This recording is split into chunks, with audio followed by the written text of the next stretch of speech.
Here on Sports Sound on BBC Radio Scotland of the one remaining Premiership fixture. It is Kilmarnock against Celtic, and it's live with Killian Sheridan, Stephen Craigan and Liam McLeod. Good afternoon, welcome along on a pretty dreich afternoon in East Ayrshire as Kilmarnock prepare to do battle with Celtic, who are looking to maintain their solid start to their title defence. 3 wins and a draw last time out against Rangers at Ibrox. A few new faces in that Celtic starting 11 today, and Stuart Kettlewell was telling us Kilmarnock down in numbers because of injuries. Their starting 11 is Stryach in goal, Stanger, Dees and Mayo at the back, Brown, Watson, Polworth, Dominic Thompson, McKenzie, Daniels and Dackers for Celtic. Schmeichel in goal. Young Colby Donovan gets his first start at the age of 19, with Carter Vickers, Scales and Sirachi making up the defence. Nygren, McGregor, Hatate, new boy Ginecti on one side, Balaquisha on the other, and Maida through the middle. The Celtic players into their huddle. I would say it's perhaps just under half the Celtic support are not in the Chadwick standoff to our left just now, taking part in this protest against the club's board. The Sack the Board banner sitting at the front of the standoff to our left, and I believe those Celtic fans who are not in their seats, or at least in the stand, are in the concourse underneath the stand.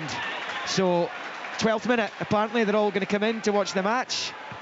Will their team be ahead by that point? Will Kilmarnock have edged ahead early with a early salvo today? We shall see. It will be Celtic who'll kick off in the green and white hoops, left to right, shooting towards the Moffat stand, with Kilmarnock in their blue and white stripes, right to left towards that end with the Celtic support. The referees John Beaton, and the VAR's Matthew McDermott, who'll be hoping to have a quiet enough afternoon. The rain is passed, thankfully, just now. There was a pretty heavy shower before kick-off as referee Beaton gets the game underway, and Nygren taps it back to McGregor, who finds the Uruguayan. Sirachi to Carter Vickers, and now out to Donovan, who's got a big afternoon on his hands here, in for the injured Tony Ralston, who had been deputising for the injured Alistair Johnston.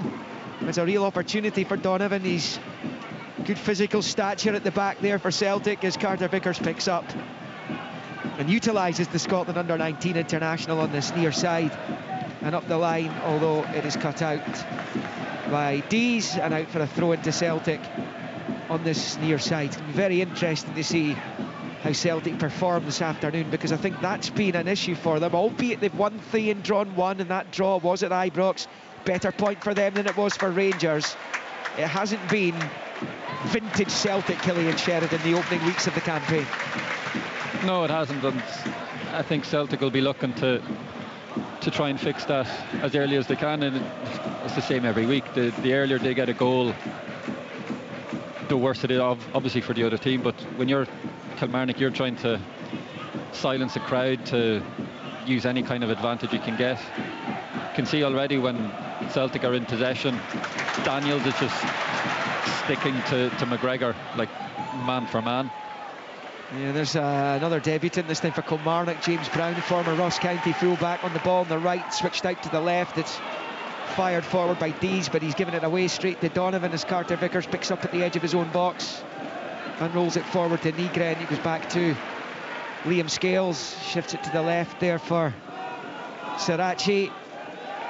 He did make his debut against Rangers 2 weeks ago on loan from Boca Juniors.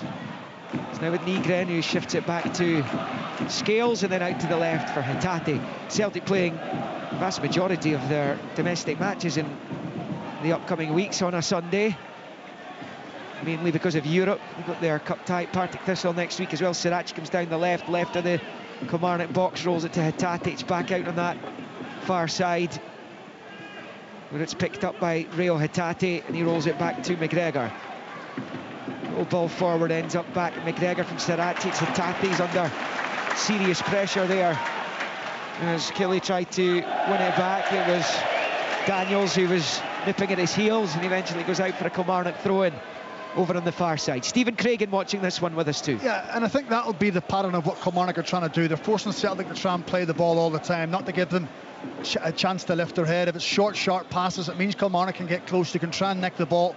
They don't want them enjoying the game. They don't want it to be a passive game, Liam. So at every opportunity, if Kilmarnock can make contact with a Celtic player, they're going to do it. Also, that bit of rain before the game will have helped Celtic massively. If they get into any sort of rhythm, just having that little bit more slickness on a pitch like this can really help a team like Celtic more than it can help Kilmarnock. Here comes Celtic with Donovan, little ball into the Kilmarnock box, low towards Maida's, cut out and cleared by Kelly, and out for a throw-in on this near side. It was just battered away there by Stanger, and it will be a throw-in to Celtic, which is taken by Donovan, who loses sight of it when he got it back from Nygren. It goes under his heel, and out for a throw-in to Kelly on this near side. Stuart Kettlewell down there at the right angle of his technical area with Brendan Rodgers to the left. It has been a solid start, unbeaten in their 9 games so far this season, outside of their League Cup bonus point loss to Kelty Hearts in the group stage of that tournament. And of course they welcome St Mirren here in the quarter-finals on Friday evening. Full coverage here on Sportscenter of that, and Stephen Robinson, the Saints manager, is here to watch it as Stryek gets it clear under pressure from Maida into the centre circle. Scales clambering over Daniels. The ref's happy with the challenge though, as it breaks to Donovan on the near side. 4 goalless minutes in here at Rugby Park as it's laid back to Carter Vickers to Scales. And then down that left-hand side it's Sarachi to Hatate. And then played to Nygren at the left angle of the box, into the area for Maida. Nygren out to that far side to Nekte. He's looking to try and get the cross ball into the box. It's cut out and spins back towards Callum McGregor, who nicks in there ahead of Dackers. Plays it to Scales, and now it's out to the left for Sarachi again. To Nekte. Has options in the middle, 4 of them. He's looking to hit the byline. Has that just gone over the line though? The linesman hasn't put the flag up. I think the Killie fans in the Moffat stand behind Stryek's goal felt that should have been a goal kick to the home team. Celtic still have it. The little flick with the outside of the boot there, aimed for Maida, trying to hold off the defender, and it was out for a throw into Celtic over on that far side of Stanger. Here's Nygren. Celtic try and get the pace up. It's been something that's been a little issue for Brendan Rodgers this season in matches, is that they've looked a little bit more pedestrian than we're used to seeing them. I have to say, Tunetke looks bright.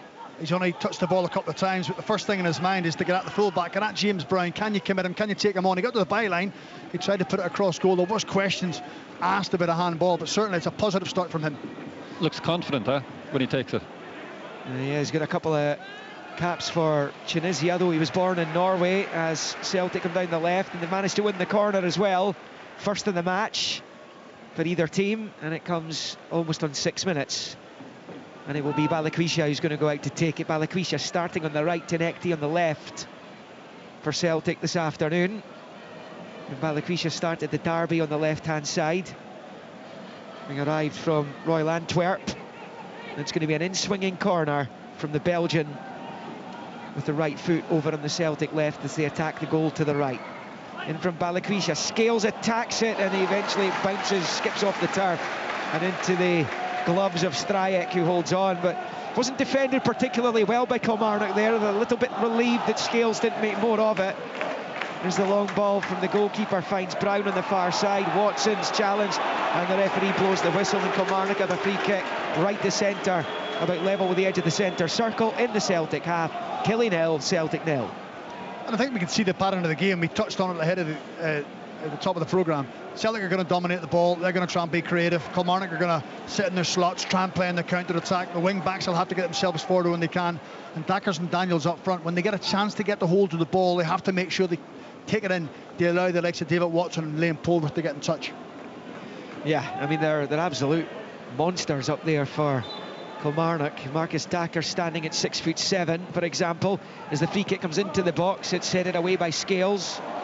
Dealt with that pretty well, did Liam Scales, as Kilmarnock pick up over on that right-hand side, and it's Thompson. In comes the ball, it's flicked towards the 6-yard box, and it goes behind harmlessly for the goal kick in the end. It's Kilmarnock's first real foray forward. It comes to nothing, and it will stay goalless, but Scales cleared it and actually evaded the first man. I think it was Hatate, went over his head, but Killie unable to make anything of it on the follow-up. And it was Dominic Thompson who was involved in that over on the far side. He's here after his spell at Motherwell. Sirachi picks up and flicks it with the outside of the boot into the Kilmarnock half for McGregor. Back to Sirachi in the centre circle. Now to Donovan. Forward, and then the low ball out to the right. Balikwisha is level with 18-yard line. Finds Nygren, back to Balikwisha, who rolls it back to McGregor. The Kilmarnock manager down there trying to instruct his players where to be as Celtic come forward. Hitate's overhit that by some distance, and it goes behind for the goal kick, and it will stay 0-0 on 8 minutes. The shape that Kilmarnock have, because Daniels is man marking Callum McGregor, he's dragging him all over the pitch. Kilmarnock have only got 3 centre midfield players, got 1 centre forward, so Carter Vickers and Scales are looking after him. The 2 Celtic fullbacks have been free. That's going to be the right ball. Stryjek plays it off Maidan. It was behind for the goal kick, but that's not the first time that's happened in the match, and it's not even 9 minutes old there. Stryjek on the ball, he's having a pop at a couple of his defenders. He had a warning a couple of minutes ago when Maida was closing him down, and he's not heeded that.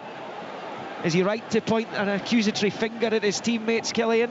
I said it before the game, keepers. He just... I mean, it's no surprise. Too long, and the one player in this country you don't want buzzing around you when you're dillying on it is Dyson Maida. That's what I mean. It's not as if it's a surprise to us that Dyson Maida is quick. Throw in Kelly, which Brown takes, bowls it back the way. It's flicked into the centre circle by Mayo for Dees. Mayo picks up in the right, it's a clip ball forward, looking for Watson. He gets something onto it. Wasn't decisively done defensively by Celtic. Sirachi misjudged it. Kelly have it over on that right hand side. A chance to run forward with Dackers down the right. Gets the cross in, it's easily away, but it's out for a Kelly throw in over on the far side. Nothing each, almost in 10 minutes. Well, it's good from Kilmarnock. It's just a simple ball up the pitch. They're picking up the scraps, they're fighting. That's where you have to then be together, and you've got to have numbers around the ball. When you get an opportunity, set plays, counter attacks, that's what it's all about. You've got to be aggressive. I think it helps the Kilmarnock midfielders that they know the size of the strikers up front. They know they can gamble, and 9 times out of 10, if they're not going to win it, a Celtic defender isn't getting a clear clearance on it.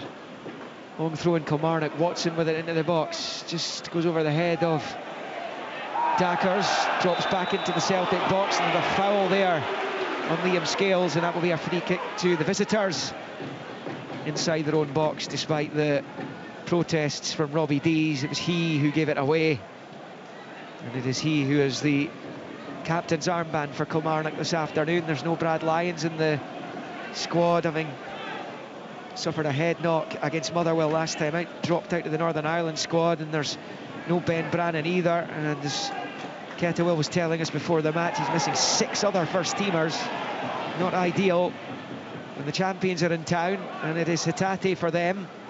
Out to Donovan, it's the edge of the box, little ball into the area, comes off Nygren, comes off the defender. Nygren trying to get back onto it, and eventually it's dumped out for a throw into Celtic on this near side, about level with the Kilmarnock 18-yard line, which Donovan's going to take. Short to Nygren, to Donovan, back to Nygren, to Donovan. Thompson all over him, and eventually Donovan loses out. He goes in late for McKenzie, and that will be a Kilmarnock free kick midway inside their own half. 0-0 at Rugby Park. It's just a little reminder to the debutant, you don't get loads of time in Scottish Premiership football. It's really competitive, it's intense. You don't get 3, 4, 5 touches to play your pass touch. You've got to move the ball on quickly, because Kilmarnock, once they're around you in numbers, they're always snapping, trying to win that ball back. There's a few cameras being pointed at the away end in the anticipation of the Celtic fans making their way in. The ones who've been protesting, can see some of them are coming through the tunnel now in the stand, or the 4 or 5 tunnels that there are off to our left. So that's the 12-minute mark, and the Celtic supporters have made their point as Kilmarnock prepare to take a throw in here level with the edge of the centre circle.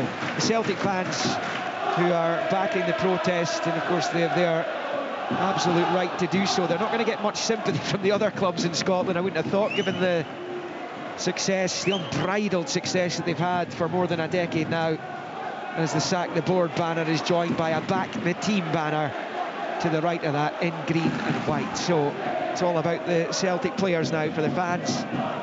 Celtic come forward. It was a loose ball by Sirachi, allows Kilmarnock to pick it back up, and it's James Brown who hoofs it away with the right foot up towards the edge of the centre circle when it's picked up here by the big number 9 Dackers. Just knocking it back, and then a long one forward there by Stanger, who's back into Celtic possession with McGregor, who finds Scales. And now to McGregor, to Carter Vickers, out to the right it comes to Donovan. This ball forwards loose, straight to Thompson, but he in turn gives it straight back to Colby Donovan. He finds Balikwisha, to Donovan, and then back to McGregor, who will square it to Scales left of the centre circle. Crosses the halfway line, pushes it forward to Sirachi. Tenecti's an option on the touchline. Instead he plays it short in field. Easy ball hit to Hatate, to Nygren, to Sirachi, who overhits his pass to Hatate into the Kilmarnock box, where it's gathered by Max Stryek. Kilmarnock 0, Celtic 0. A few times there in the last few attacks for Celtic, Tenecti's just waiting and wanting the ball every time, but just they're not getting it out to him. Yeah, he looks keen to make an impression, does Sebastian Tenecti. Deadline day arrival here that's Celtic after a short spell at Hammarby. He was previously at Bodø Glimt, who have made plenty headlines in recent years. That club from Norway, the way to the quarter-finals of the Conference League. An impression in the Europa League as well, as Donovan picks up on this near side out to Balikwisha on the touchline. Thompson with a challenge, but it breaks back to Donovan, who rolls it into his own half for Carter Vickers. Return goes back to Kasper Schmeichel, who was keeping a clean sheet against Scotland 9 days ago on international duty.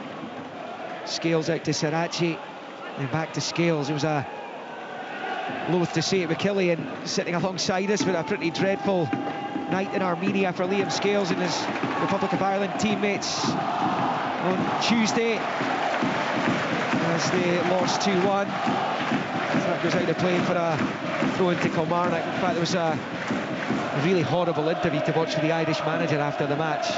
Very uncomfortable. Scales played both, of course made a good comeback against Hungary just a few days before. Anyway, Killian, I won't labour the point. I know I wasn't going to say much about it. I don't know what you're talking about. Tom English is looking at me as well. Yeah, sorry about that, guys. I'll not bring it up again. As Hatate picks up on the left and moves it forward to Maida, though it's cut out by Dees.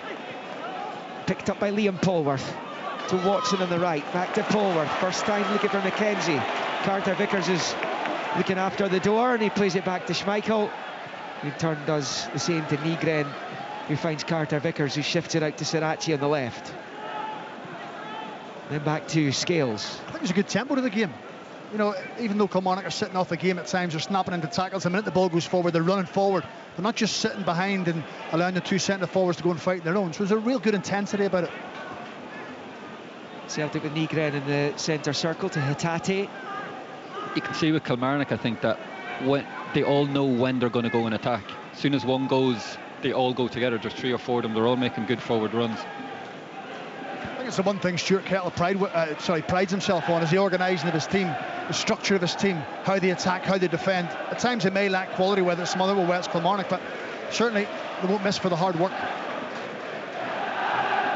Celtic with Scales. There's just about a totally full away end now as Donovan plays it first time forward down the right of the Kilmarnock boxer Balikwisha. It's brilliantly defended though by Dees, who gets a little bonus by playing it off Donovan, and out for a Kelly throw-in on this near side. Just 2 Kilmarnock wins in 22 meetings between these two, and it's 1 win in 19 attempts in the league for Kelly. And that coming off the back of when Steve Clarke was Kilmarnock manager. He actually had them on their best ever run against Celtic since the 1960s.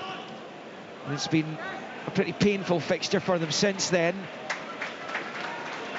Well, Celtic ran amok here, winning the title a couple of seasons ago, albeit just last May. As McKenzie chases after it, Donovan heads it out for a throw-in right down in front of that narrow Rugby Park tunnel in front of us. Thompson bowls it back into his own half for Dees. Goes back to his teammate Mayo, and then the long ball forward up towards the halfway line, and it drops favourably for Nygren. Nygren's little ball back there to Donovan, into the centre circle for McGregor, and then to his left for Sirachi. Then McGregor, Brendan Rodgers with both hands in the air there. He's not happy with something. And he was very animated during the first half at Ibrox a fortnight ago. Did not like what he was seeing. The Scales picks up left of the centre circle into the Kilmarnock half. Short ball for Hatate. Then back to McGregor, to Carter Vickers. McGregor dinks it forward there to Hatate. Hatate looks up, switches it out to the right for Donovan. Donovan takes a touch, swings the cross in. It's a good one as well, and Brown has to smash it away on the 6-yard line out for a throw into Celtic on this near side. Really good ball in from Colby Donovan. He'll be annoyed that one of his teammates hasn't gotten the end of it. Yeah, great ball in. That's where Tsenetke probably should have been making a run in. So Donovan with the challenge there on the near side. Mackenzie goes out for a Celtic throw-in. Donovan takes short to Balikwisha. To Donovan, it's all very tight, and he wins the corner off Mackenzie. The Celtic try and put some more pressure on Max Stryek's defence here. 19 in, 0-0. Who's the happier manager right now? I think Stuart Kettlewell. You know, you always have little landmarks through a game that you want to get to. You don't want to give a goal away early against Celtic. It's a long way back. They're now 20 minutes in. They seem to be set in their shape. They're difficult to play against. They haven't given up any real big chances. So I think Stuart will be delighted with that. Nygren will take the Celtic corner though on this near side, main stand side. Celtic attacking the goal to the right, and it comes, missed by Scales, very close to getting something on that. The Kilmarnock batter the ball clear as far as they can, and eventually Sarachi's to head it out for a Killie throw-in under pressure from Dackers over on the far side. That's the presence he gives you, isn't it, Killian? That you can lump the ball forward, he can fight, he can scrap, he can win throw-ins, and it just allows you to edge up the pitch. Yeah, just it gives them a break. They can kill a few seconds and get a throw in and regroup, rather than the ball just coming straight back to Celtic. It's not a great ball back to his keeper by Dees. That, and Stryek's ball back to him wasn't great either. But yet somehow they found each other with them. That could have gone horribly wrong for either one of them. As Donovan picks up the scraps and rolls it infield to Carter Vickers, who finds Scales. It's probably one of the points that there is so many players playing together for the first time, where you can see Colby Donovan isn't shy in putting a cross in. Tsenetke might not really be so familiar with his game, how he's going to play, where he could possibly gamble a little bit more, knowing that he will cross the ball. Yeah, but that's both fullbacks and both wide players are in their infancy of their Celtic careers. So relationships, partnerships, understanding of how Brendan wants to play. Brendan will learn an awful lot about these players today and then be able to implement it for the next game coming up through training sessions. Yeah, it's incredible. There's been such change in those departments. You know, some of it's been enforced by injury, obviously. Tierney not starting today because he's not fully fit, having pulled out of the Scotland squad. He's not finished 90 minutes for Celtic yet since his return. As George Stanger gets it clear and out, it will go for a Celtic throw in midway inside their own half over on that far side. It's approaching the quarter mark. And this one live in Sports Sound and BBC Radio Scotland across the frequencies this Sunday afternoon here in Ayrshire. It is a murky old day down the southwest coast as Carter Vickers picks up and rolls it forward to Nygren and then back to Scales. Left of the centre circle, side foot ball looking for Tsenekte. It's read by Brown, who slides in and puts it out for a Celtic throw-in. Over on the far side, Stuart Kettlewell down there. He's hopping and bouncing around this technical area. Always practically takes part in the game. The amount of movement he does, very animated, as is his opposite number this afternoon again. It's been an uncomfortable start to the season for Celtic and their manager, despite the results coming. Obviously their failure in the Champions League qualifiers is casting a major shadow over what they're doing, as well as their transfer business. Here comes Tsenekte down the left against Brown, plays it infield to Hatate, out to Sarachi, who's header in, goes straight to Brown for Kilmarnock, plays it back to Dees, who fires it forwards, a really good ball into the feet of Polwarth, out to the right for Brown on the touchline. James Brown looks up, plays it forward, looking for Mackenzie. Nygren is the covering player for Celtic, but it's the experienced Rory Mackenzie in the blue and white of Kilmarnock who emerges with it, and then there's a free kick to the home team. Over on the far side as Watson is brought crashing to the ground. It will be a free kick to the home team. Over on the far side, touchline a bit level with the edge of the centre circle in the Celtic half. pretty needless foul, I think, from Maeda there. Gives Kilmarnock a chance to get bodies in the box, put the ball in, cause a bit of confusion there, but cheap foul to give, I think. I think we'll get to that eventually, but he doesn't look as if he's really up for the game. Maeda does. I hate saying that about a player, but he looks a little bit disinterested, I have to say. Long free kick switched from right to left. It's Mayo who picks it up back to Thompson, looks up at the Celtic box, but he gets it closer to the stand than he does the penalty spot, which is probably where he would have rather it went, and it stays Killie 0, Celtic 0. It's interesting you should say that, Stephen, given the headlines that Maeda's made recently on international duty with Japan, where he said he wanted away. And Brendan Rodgers admitting as much on Friday at his media conference, that he's known that since February. Which is remarkable. Here's Donovan for Celtic, who puts it straight behind for the goal kick, miscues it completely. But it is interesting, isn't it, given the plaudits, Killian, that Maeda received last season, and rightly so, his goal-scoring exploits, the number of assists he had, his work rate, all of that stuff, the Player of the Year awards he collected, for it to now be a case of he's effectively saying he's disappointed he's still a Celtic player. Yeah, all the plaudits he got last season was deserved them, and he just doesn't look the same player. I kind of, for the first 4 or 5 minutes, actually thought he started pretty good. He was like making runs in behind. That's where he's dangerous. I thought in the Almaty game he kept coming short, where that's not his game. Just keep on going in behind, use his pace. But he just doesn't look the same player. And he's not the kind of player, if he's having a bad game or an off day, he's going to really give you something. I think it's either unbelievably good or very bad. The thing is, if his heart has been set in leaving, it's very difficult to pick yourself up, irrespective of what club you're at. Absolutely. Kelechi Iheanacho's on the bench for Celtic today. They did manage to bring him in, FA Cup winner with Brendan Rodgers at Leicester, as Kilmarnock come forward down the right with Brown. Dacker's ahead of him. And Brown's pass goes behind Dackers, who'd made the move out to the right. The ball went to the left, and Celtic clear. The rain begins to team it down here now. It is 0-0 on 25 minutes. Stryek puts it forward with the right foot. Scales has to be careful. It's not the worst touch in the world as he rolls it back to Schmeichel. And a short ball to Carter Vickers. Moves it to the left for Scales. Now it goes to Sirachi on that left-hand side. Both these teams hoping to book a place at Hampden Park in the League Cup semis next weekend. I mentioned earlier coverage of the game on Friday and indeed Sunday. Partick Thistle Celtic with Aberdeen, Motherwell and Rangers Hibs on the Saturday. So much intrigue in those cup ties.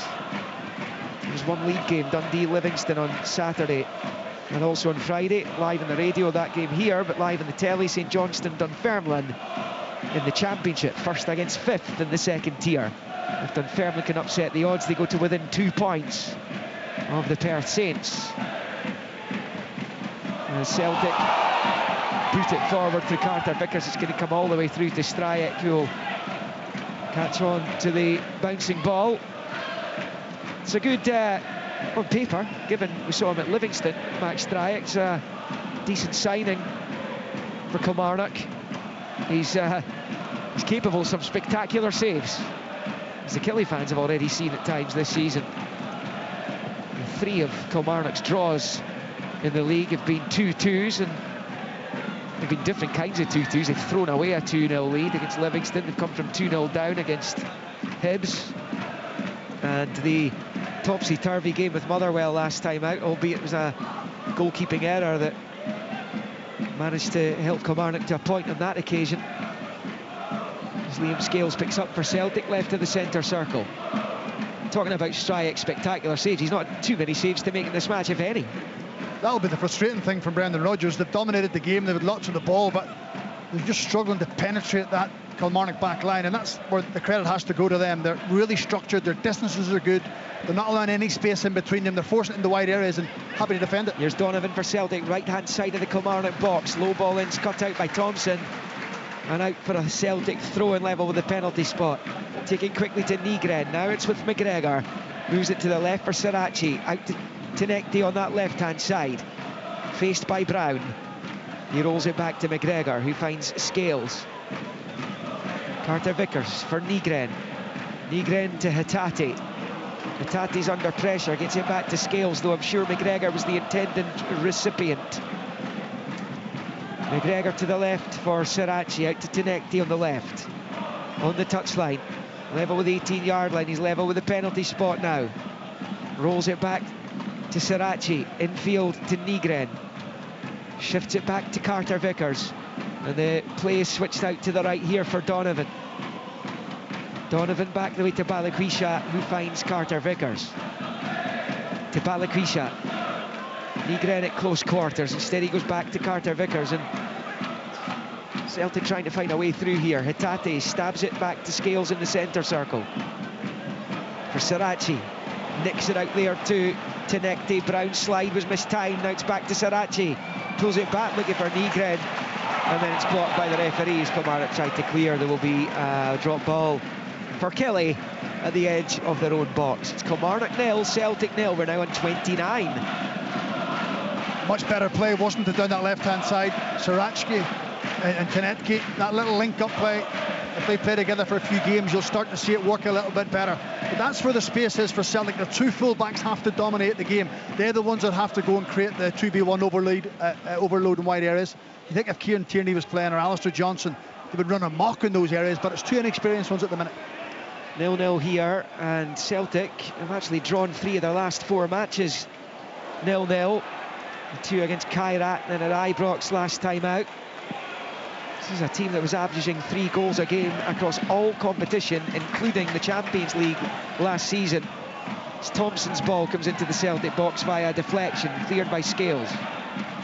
Hatate rolls it to the right for Nygren, is to spin away from McKenzie. Back to the edge of his own box for Hatate, who finds Carter Vickers, who squares it to Scales. Knocking on the half hour here. And the Scales to Carter Vickers. And he's got Donovan on the right, instead he squares it to Scales again. Scales up towards the halfway line. Gets it back from Sirachi. He finds Carter Vickers. Right to this near side for Balikwisha. Nygren in field. And back to Carter Vickers. Nygren went down. Polworth was challenging. The play on. It Scales to Sirachi on the left. Now with Hatate out to Tinekti on the far side. Again, he's against Brown. To the angle of the box. To Hatate. Tried to return it to Tinekti. Comes off Brown. Maida rifled over the bar by Hatate when it came back to him from his countryman from just outside the D. And he slices it wildly into the Moffat stand, and it will stay Kilmarnock 0, Celtic 0. I think you can see now when Celtic are being a bit more patient in their play, they'll go out one side, bring it through, go out the other side, and Kilmarnock keep dropping and dropping, whereas half an hour gone, I don't think Kilmarnock need to be a little bit careful on dropping too much and just inviting Celtic with their pressure. See, they got a shot off on goal, half enough chance, but does kind of come from a bit more patient build-up from Celtic, I would say. I think Tinekti needs more of the ball. He's the one player I think that you can get the ball to. And Balikwisha's been quiet, hasn't really had any influence, but get the ball to Tinekti. He's the one player I think can commit opponent. He can drive inside, nice little 1-2. I think Brendan Rodgers was asking for that 5 minutes ago, trying to get the ball out to that left-hand side. He's getting on the ball in dangerous areas, isn't he? Balikwisha's kind of doing stuff a little bit deeper where it's not really hurting Kilmarnock. Celtic have seen north of 75% possession, just 1 shot on target so far.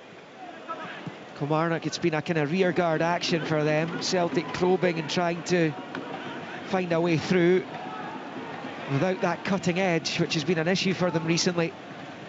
So it comes back to Scales, left of the centre circle, rolls it out to Sirachi on the touchline. And then infield to McGregor.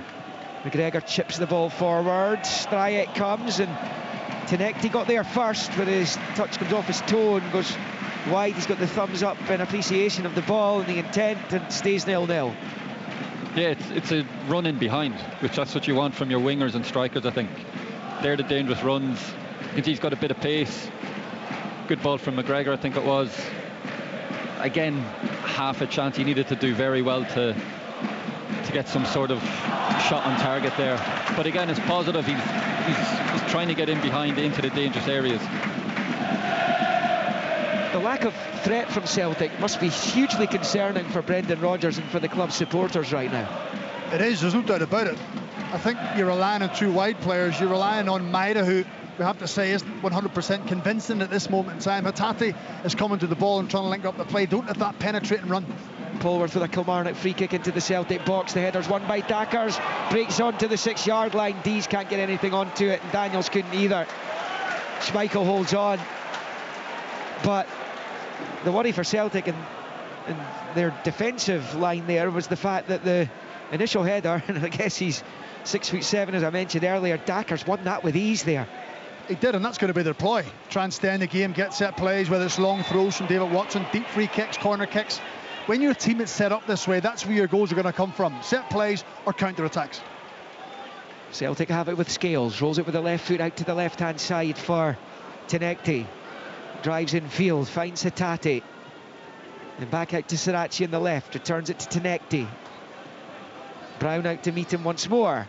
Tenekti taking him on, hitting the byline, low ball back across, comes off the defender and behind for a Celtic corner as they try and find an opening goal with just over 10 minutes left of this opening 45 at Rugby Park.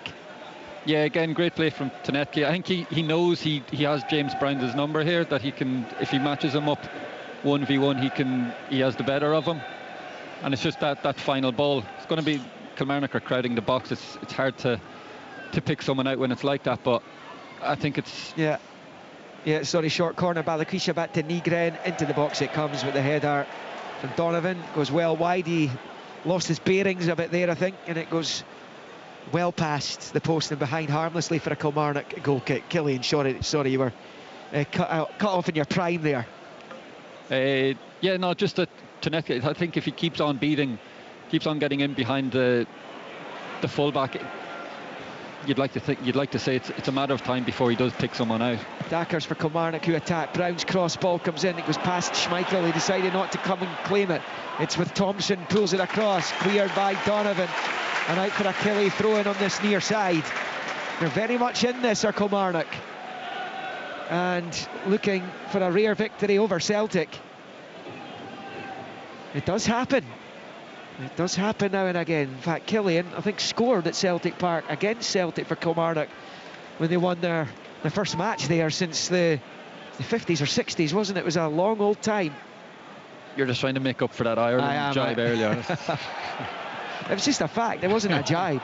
Thompson's ball into the Celtic box, half away. Dees with a bicycle kick attempt there is blocked on the 6-yard line as Thompson picks up on the near side and feeds it straight out for a Celtic throw. And yeah, Kenny Shields' team going there, having beaten Celtic in the League Cup final just a few months before that, as they won at Celtic Park. Actually haven't won at Celtic Park since then. A couple of draws. Donovan picks up and drives forward up to the halfway line. Low ball in field to Hatate. The Kilmarnock had committed players forward. Celtic trying to pick them off here. Played out to Tenekti on the left-hand side by Sirachi. Tenekti's level with the penalty spot. Pulls it back to McGregor. Square ball for Donovan, right to the D. Back to the captain, McGregor. The left foot rolls it out. There, Tenekti. Sirachi's on the touchline. Hatate back to Tenekti. Rifles for goal. It's always rising over the crossbar. And it will stay Kilmarnock 0, Celtic 0 as we approach the 37-minute mark. I think he's the standout, isn't he? I think he's really grown into the game the longer it's went. And I think if you're a Celtic player, and I'm sure Brendan will try and get that message across, that when you have a player like him who's bright, he's alert, he's got the better of James Brown, sicken him with the ball. Don't refuse a pass to him. If it's on, give him it, leave him 1v1 and allow him to go and do his stuff. The foul on Dom Thompson down on this near side.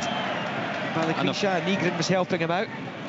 I feel like the problem for James Brown here is that he's going both sides. He's beating him down the left and down the right hand side of him as well. That's not ideal if you're full-back defending against a winger, as Hatate picks up and goes back to Carter Vickers. Out to this near side for Donovan. Just to go back to Carter Vickers again. It's with Scales, out to Sirachi on the left, forward to Hatate. No ball down the line for Tenecti. Lovely plays away from Brown again, driving into the Kilmarnock box. Low ball in field, chance Nygren. His effort straight at Stryek. Left-footed effort, Stryek holds on. But that is brilliant direct play by Tenecti down the left. Much more like it from a Celtic point of view. Celtic win the ball back. Referees eventually blown for the free kick, having appeared to allow Celtic, or at least Celtic, to play on there. In fact, the yellow's out as well for Tenecti. And the Kilmarnock fans were baying for blood there when it appeared that John Beaton had let that go. Not only is he gone and given the free kick belatedly, but he's also booked the Celtic player. We're on the other side of the stadium, I suppose, difficult for us to see. Yeah, hard to see from up here, but like you're saying, it's gone from him thinking it's a great tackle to getting booked for it. I would imagine the referee's assistant had something to do with it, because they don't just talk about the referee, and they talk about the refereeing team. In fairness, that's the way it should be. Exactly. He's clearly had communication from him, and that must be the reason. Free kick Kilmarnock, which is blasted towards the Celtic box. Comes off a Celtic head and out for a Kelly throw-in on the near side. And this is a chance for Thompson or Watson to bowl one into the Celtic penalty area here. Looks like Thompson's going to be the one. He comes over, the ball boy hands him the ball and a towel to dry it with. 6 minutes left of the opening 45 here in Ayrshire. Thompson's going to bowl this into the Celtic box then, towards the angle of the 6-yard area. It's flicked on by two Killie heads, and Daniels was his second. He couldn't get much purchase on it, and Donovan lashes it clear. Brown will have to be careful. Wins the first header with Maida and Balikwisha around about him. He's clear down the line where Donovan will get onto it, and he's played it back to his keeper, who has to scamper out of his box to the right-hand side of it to prevent it going behind for the corner. It would have been the most needless corner to have given away. This is played short by Schmeichel to Scales. I think that little moment there kind of summed up Dyson Maeda's so far this season.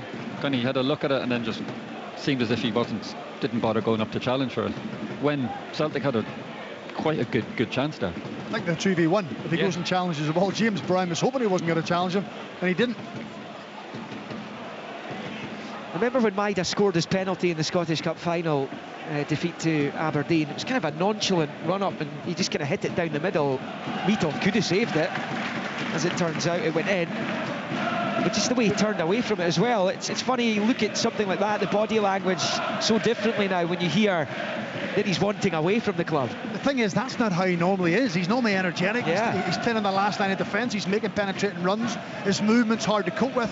Whether he just doesn't want to play as a centre forward, that could be another thing, Liam. He maybe wants to play in the wide area so he can face defenders up, they can get past him, but he just doesn't look himself this afternoon. Yeah. Celtic have it on the left with Sarachi in field to Hatate. They are being held by Kilmarnock here at 0-0. McGregor just outside the centre circle, rolls it low out to Donovan on the right, down the line to Balikwisha, who steals in field. Thompson sticks with him though. He passes it back to McGregor, who'll knock it to the edge of the centre circle for Scales.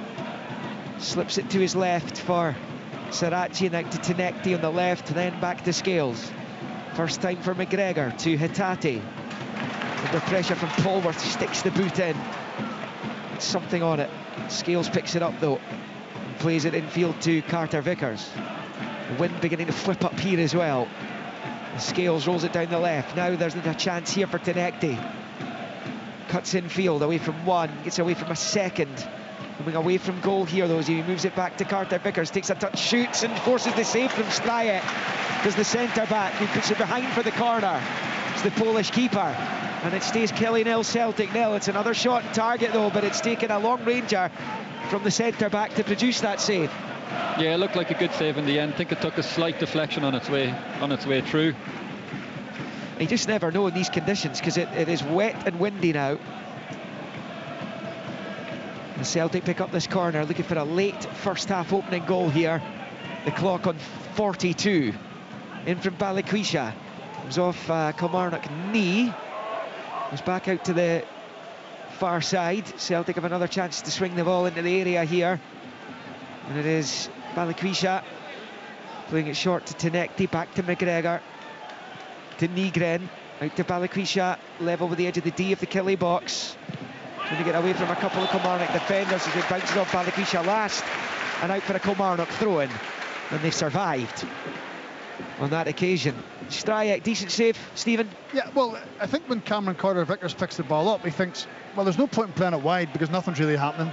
I'm only 30, 35 yards from goal. I might as well just let it fly and see if he can make something happen. So credit to him for doing it. But you're right, I think he had to move his feet quickly, Stryjek. Smart save, and to make sure he gets it away from goal. Doesn't put it back into play for a tap-in. So good all-round play. Well, we saw Carter-Vickers score from distance last season. It was against Kilmarnock in a 5-1 win. It was, yeah. He had another pop there. And, I mean, at least it's an effort on target. Nygren had won earlier, which was a more comfortable save for the Kilmarnock number 1. Sinachi picks up down the line there to Tenekte, level with the edge of the centre circle in the Killie half. Infield to Nygren, back to Scales. And Scales back to McGregor. It's a recurring theme. So often we're used to Celtic playing forward passes. Here there's a forward pass down the right for Balikwisha, level with the Kilmarnock penalty spot. Back to Nygren. His attempt to cross with the left foot is cut out and headed away. There at the edge of the box by Polworth. He gets it into the path of McKenzie on the near side. Forward it comes to Daniels. First time, Dackers will chase. The towering striker keeps it in play. Gets away from Donovan, who's got that hopelessly wrong, and it's Dackers who rolls it back to McKenzie. Square ball in field to Polworth. Maida's backtracking. Polworth turns away from him, facing his own goal. Back into the centre circle for Mayo. Mayo's side foot pass forward to Watson. First time out to Brown on the right. Can Kilmarnock find an opening goal before the interval? We've played down the right-hand side. In comes the cross. It's too high for Daniels. Breaks here to McKenzie, looking to find Dackers in the 6-yard line, behind for a Kilmarnock corner. Right at the end of the first half. We await to see what the stoppage time will be. Fourth official doesn't have the board in his hand, so there can't be much of it, if any. This is one last late chance in the first half, and it's going to come for Kelly. That's twice where Thompson is getting in on those balls that are missing everyone, and I don't think Donovan is getting much help from Balikwisha in helping him out and going the other way. Thompson's over it, outswinger with the left foot right in front of the Celtic support, and it comes from Thompson, and it goes over the head of Scales, and he's bailed out a little bit there by Tenekte. He comes away with it out to the left and clears, and there is the half-time whistle. Kilmarnock will be the happier team quite clearly because the champions are in town and they're keeping them, relatively speaking, at arm's length. Two efforts on target. The first from Nygren was comfortably held by Stryjek, who later on would make a good save. A late first half save from a Carter-Vickers shot from outside the box. Tenekte showed some decent touches on the left-hand side and one excellent run into the box, which resulted in that Nygren effort. Kilmarnock haven't been up the pitch terribly often during that first half, but they always look like, from set plays in particular, they could be a threat in that regard. So Celtic are embroiled in a battle yet again. They've drawn 0-0 in 3 of the last 4 matches, and that is the scoreline again at the halfway point here in Ayrshire at Rugby Park, where it is Kilmarnock 0, Celtic 0. The Scottish Premiership. Live on Sports Sound. Scottish football lives here. On BBC Radio Scotland. Next weekend, it's the Scottish League Cup quarter-finals, and every match is live on Sports Sound. Oh, what a goal! On Friday, Kilmarnock face St Mirren. On Saturday, Aberdeen host Motherwell and Rangers play Hibernian. On Sunday, holders Celtic cross the city to play Partick Thistle. Listen on digital radio or ask your smart speaker to play BBC Radio Scotland Extra. Should be a cracking weekend across the Premier Sports Cup quarter-finals, all live with us here on Sports, and hopefully a bit more entertainment than we've been able to bring you so far from Rugby Park. 0-0 in a pretty lacklustre affair so far in the SWPL this afternoon. In the end, a comfortable win for Rangers, 4-1 away to Partick Thistle. They trailed for much of the game. Hibernian beat Montrose by 5-0. Kathleen McGovern with a hat-trick in that one. And Glasgow City down to 10 players, 1-0 up late on against Hamilton. A reminder, SWPL highlights on the telly. BBC Scotland tomorrow night at 7:30. Lower League highlights, Championship Leagues 1 and 2 online at bbc.co.uk/Sports Scotland. And of course the Scottish Football Daily podcast Monday to Friday. The coverage of the League Cup quarter-finals begins next Friday night with Kilmarnock against St Mirren live on Sports Sounds, and that same night the Championship live on the telly, BBC Scotland St Johnstone against Dunfermline. We'll get some thoughts from Stephen and Killian on the first 45 minutes at Rugby Park. Let's go to Tom English first. We talked a lot beforehand about the troubles, about the discontent among the Celtic fans and about the protest that was planned. Tom, what was your take on how well staged it all was? Well, yeah, they filed in the 12th minute as predicted, as stated, started singing their songs, and then they went quiet, and then the halftime whistle went, and there was slight strains of sack the board coming from a few of them, and that was it. So very tame, like their team's performance. Very, very tame. The weather here is horrible, Richard. I'm trying to kind of come up with reasons for such poor fare in that first half. It's a bit cold, it's a bit rainy, pitch isn't great, but it's a dull game, isn't it? Yeah, I made two notes, and one of them was Tanecki's booking, and the other one was the Carter Vickers shots 3 minutes later. Tanecki he's been the bright spark. I think he's been very good. He's been very energetic. He's been looking for work. He's been making runs. Most of the time they haven't found him, but he's trying to inject some pace and some tempo into the game. So he's doing his best. The other side, Balikwisha, is a bit of a passenger, to be perfectly honest. I think Colby Donovan is doing well for a young man and fullback. I think he's standing up very well. But as the lads are saying, Maeda, he looks a shadow of the player we saw last season. Then again, Celtic like a shadow of the team they looked like last season. Kilmarnock, yeah, they had the Carter Vickers shot, well saved.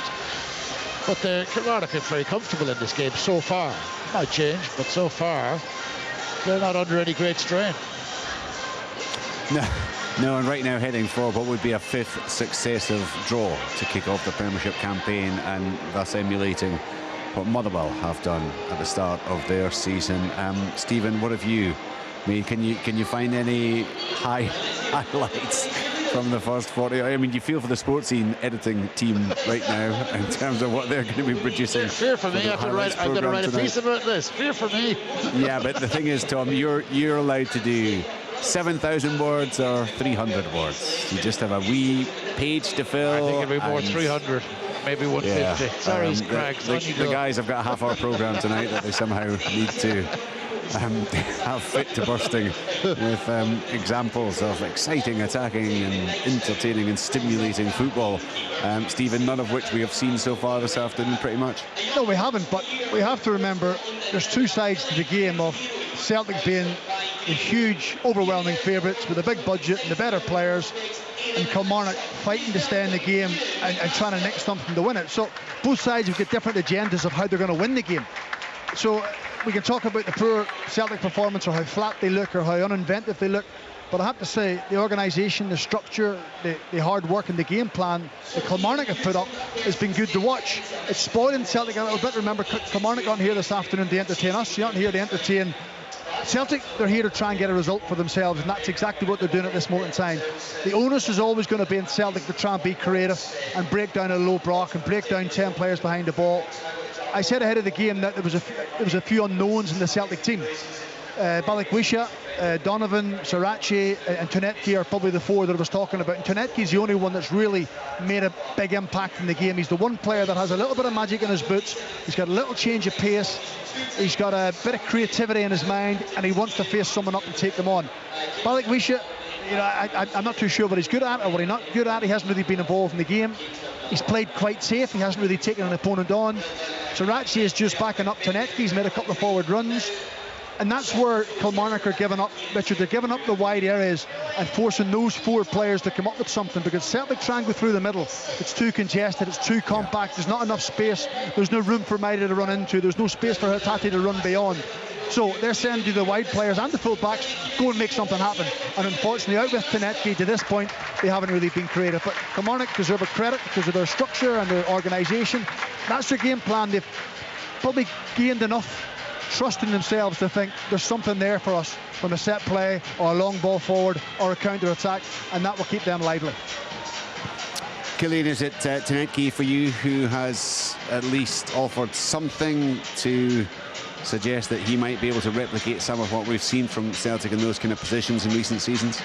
Yeah, I think he's probably as close as a player's been to similar to Nicholas Kuhn. He's exciting, looks exciting on the ball, is willing to go and take on the fullback, get into the dangerous areas.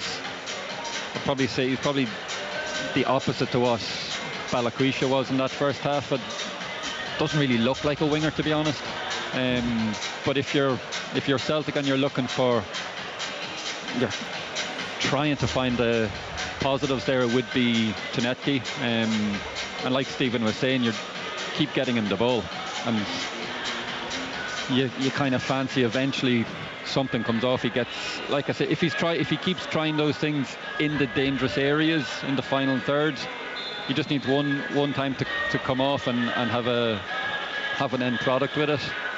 Kilmarnock have stuck to their game plan. I don't think there's any surprise in how they've been playing.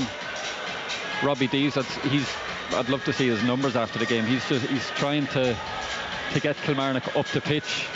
Anytime Negron drops, he's going in and putting pressure on Negron, and then he's running back into the back three. But every time I see him, he seems to be doing doggies up and down.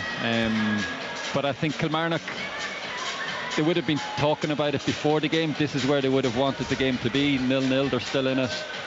To a degree, they have contained Celtic, and they'll be thinking they have a chance. They'll be thinking anytime they win a free kick anywhere in their attacking half, they'll load the box, they'll get balls in. They know that Thacker can pull off, and he'll beat both full-backs in the air. He can get dangerous balls across the box, and Kilmarnock will just look to load up the box, and that realistically probably is where they're going to see themselves nicking a goal here. But I feel like at the end of the day, it does come back to how Celtic go about it. They need to be probably more brave in the attacking sense. Like Stephen said it, that Balikwisha hasn't really taken on the full-back ones. He's coming inside. He'll pass it into the midfielder or something. Probably I'd like to see Iheanacho come on, replace Maeda, and kind of get a real striker up there who plays the position more naturally. Would you be tempted to take Balikwisha off and put Maeda wide on the left, for instance, and Iheanacho through the middle, and perhaps you're looking at players in a more natural environment at that stage? Possibly, yeah. But then we'll put Maeda up on the left. Tenetke does look as if he's confident. If you stick him out on the right hand side, he'll continue to try and take on the defenders. But if he's going and beating his player every time out on the left wing, why change that? Yeah. Richard, supposed to concern with that is you're making one sub and you're making three positional changes. You know, that's probably the issue slightly. But sometimes that's what it takes. Maybe just to put a little bit of confusion into Kilmarnock, just to freshen things up and just try and create something different. Because I think the longer it goes this way with Kilmarnock, with Celtic, maybe at times lacking a little bit of urgency, lacking a little bit of conviction, just passive and knocking the ball and hoping Tenetke can go by somebody. That's the only real game plan. It's possession. Ball goes to Tenetke, he tries some, doesn't come off, get the ball again, same again, passive. And I think there was one pass from Callum McGregor over the top where Tenetke went short towards the ball and decided, you know what, I'm going to spin him behind, and that was where they got a little bit of success from. So I wonder, is that something that they'll try and do a little bit more in the second half? Don't always keep coming towards the ball, and I know there's limited space in behind, but I still think you have to make that run just to try and move the Kilmarnock back five, because if you don't and always play in front of them, they're more than happy. He has been very willing in making that run, Tenetke. He's made it numerous times where Tom was saying the ball just wasn't played to him, but he continues to make it. He's not making the run, the ball isn't played to him, and then he's given up. Well, what's the point in me running? He is continuing to keep doing it, and it's up to the rest of the players then to pick out those runs. Tom, if there's a positive for Celtic, it's another 45 minutes without conceding. They haven't even looked like conceding only Keelan Adams of Falkirk has actually scored against them so far this season. They seem to be absolutely fine in that sense, but you've got to say, beyond that, this is pretty much the Celtic we've seen for the most part this campaign, isn't it? Never quite getting close to the kind of high intensity, the fast passing, the exciting football that we saw for a large part of last season. Completely, and some of the football that we saw yesterday from Hibs and Dundee United, Motherwell as well, first half, all their performances are better than the Celtic performance. Hearts have been better than Celtic. Currently, you'd say all those teams are better than the Celtic team. So they really need to up it. Tedeschi, I think, is made of the right stuff. As the lads are saying, he's working really hard. He's really trying to kind of drag his team forward and play with that touch of pace and tempo and arrogance. But the rest of them are just kind of very passive, It is more of the same from Celtic. As we said beforehand, they haven't scored in 3 of their last 4 games. It's now, 3.5 of the last 4.5 games they haven't scored. So it's a problem. It's not like they're peppering the Kilmarnock goal. Kilmarnock are defending very well, as the lads are saying. Again, they're very well organised, very well coached. And Celtic have done precious little, to be honest, with all the possession they've had, to trouble Killie. That's Even why, if you look at the stats, like Carter Vickers is the one of those shots is from Carter Vickers from 30 yards out. Yeah. Well, Sports Scene tonight will be at 7:15 on the BBC Scotland channel. Let's hope that there's a bit more in the second half that they can include in the programme. They will, of course, have the highlights from all the action from yesterday's games. It might be that they just need to extend those a little to ensure that there's plenty to populate the programme in the week ahead. The Scottish Football Podcast, daily podcast, Monday to Friday, of course. Those lower league highlights online, SWPL highlights on the telly on Monday night. And then next weekend, on the Friday night, we kick off our coverage of the quarterfinals of the Premier Sports Cup. They're spread right across the weekend, starting with Kilmarnock against St Mirren. And if you are more of a Championship fan, you might be able to watch Sports Scene on Friday night with St Johnstone against Dunfermline. Hear the Kilmarnock announcer in the background just trying to get the home fans riled up. They'll be pretty happy with the way things are going. Right now, they are halfway towards what would be a 5th successive draw to kick off the campaign. Will the deadlock be broken? The whistle has just gone. Liam McLeod. Kilmarnock kick off, going from left to right in the blue and white stripes. No changes for either team, incidentally. Celtic in the green and white hoop shirts.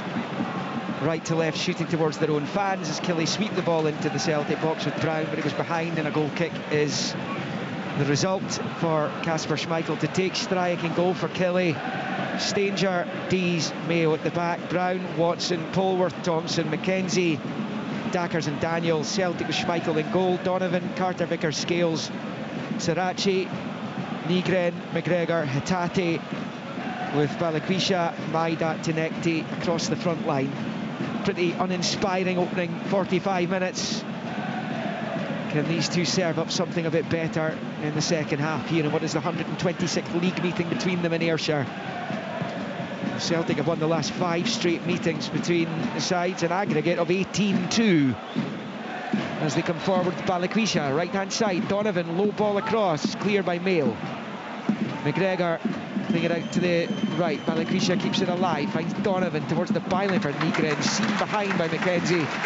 He's put in some shift this afternoon, Rory McKenzie, Kilmarnock stalwart, and it remains goalless as we move through the second minute of the second half. Are you surprised Brendan Rodgers hasn't looked to his bench at half-time, Killian, given the trouble he had in causing a threat up the attacking third?